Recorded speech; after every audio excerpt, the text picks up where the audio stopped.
Don't let others define who you are. Be the unique individual you were created to be. God, your creator, gave you a unique perspective in this world and a unique way of thinking. There are no cookie cutter people, and there are no real true clones. People who try to mimic other people and clone what they do are nothing but fake plastic people. Don't be a fake plastic person. Be the unique individual you were created to be. Whenever you take on a new task or change something in your life, make sure first and foremost it's something you want to do for yourself. Something you would do to make yourself happier, not what other people expect you to do or to be. I'll use dress as an example. If you want to change your style and how you dress and go from, say, a nerdy look to more of a hip-hop look, or you want to go for a more European style, or you just want to try to learn to have a style, whatever style you go for it. Wear it with confidence and make sure it's an extension of who you are and how you feel on the inside. Not be a fashion monster or what some people call a hypebeast and just wear things that the world says you should wear or that people say you would look good in or that kind of thing. Whereas it's good if you want to learn to be more fashionable to get advice from people that are very good dressers and get their take on what they think would look good on you and use that as a launching pad. But if what they think and say look good on you, you don't feel comfortable in and you can't rock that with confidence, but it just makes you feel like a fake and a phony and is not an extension of who you are, then don't wear it just because they said you should wear it.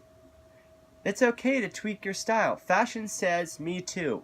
Style says only me. It's good to look to fashion and those who are fashionable for advice on what they think would look good on you. And that's a good launching pad because they may see your body type differently than you do because you tend to only see your flaws at times, which is human nature.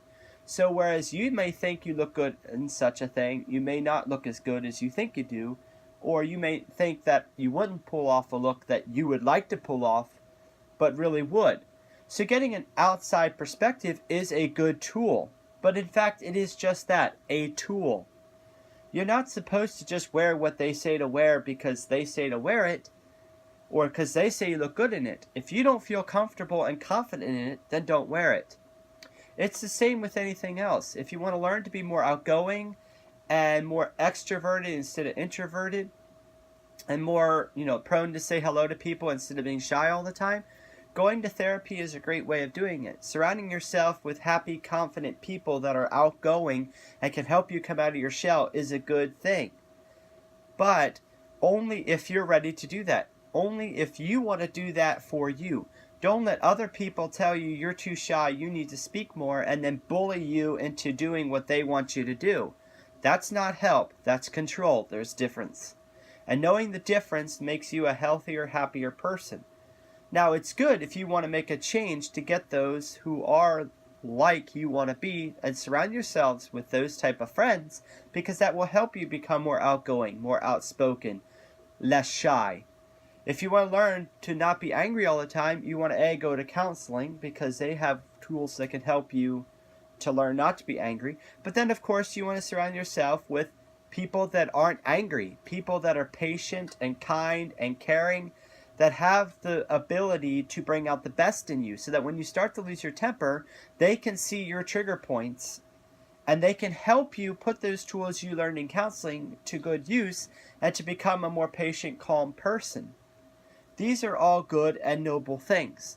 But make sure every change you seek to make in life, whether it be a style change, or a career change, a change in your not being a hothead or whatever you want to do, a personality change, things that you want to work on about yourself, make sure you're doing it for you first.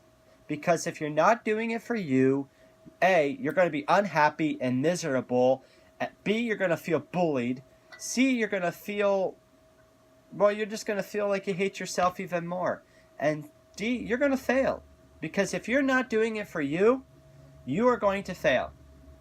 And that's why 9 times out of 10 people that want to quit smoking fail. They're doing it for their relatives, their kids, everyone else. They're not doing it for themselves. And if you're not doing it for yourself, it doesn't matter how many nicotine patches or gum or whatever medicines you take, you are going to fail in the end. Because unless you want to change, and unless you want to grow and to make a change, you are going to fail. It has to come from you first.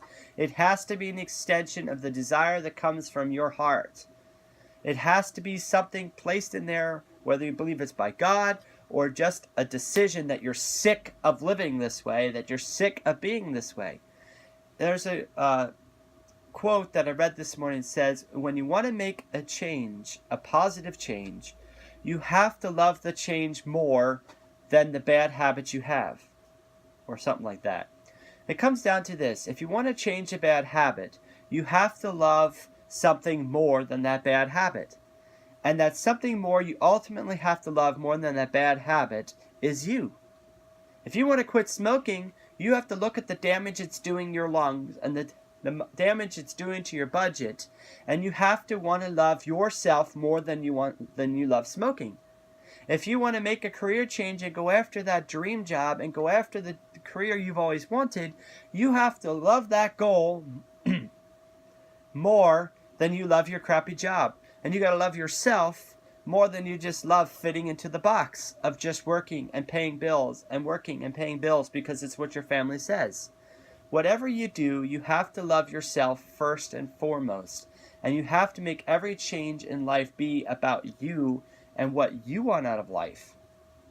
And your Creator has put those desires in your heart. He has put eternity in your hearts. He has put the desire to grow and to change and to be better, to go after your dreams. Who do you think put those dreams in your heart in the first place? They didn't just come out of thin air. So, that's my challenge to you. To comment below some of the things that you'd like to change about yourself, whether it be a personality flaw, a bad habit, how you dress, your job, the type of friends you have, whatever it is. Comment it below, and then comment some of the things that you're going to do to achieve that dream and those goals. And better still yet, after all that, tell me why you want to reach those goals. What about your goals and your dreams? What is it about you in your heart that makes you want to do those things? Why are you doing this for you? Comment below this so I can know, and so we can support each other. You all have a great day, and may you be richly blessed.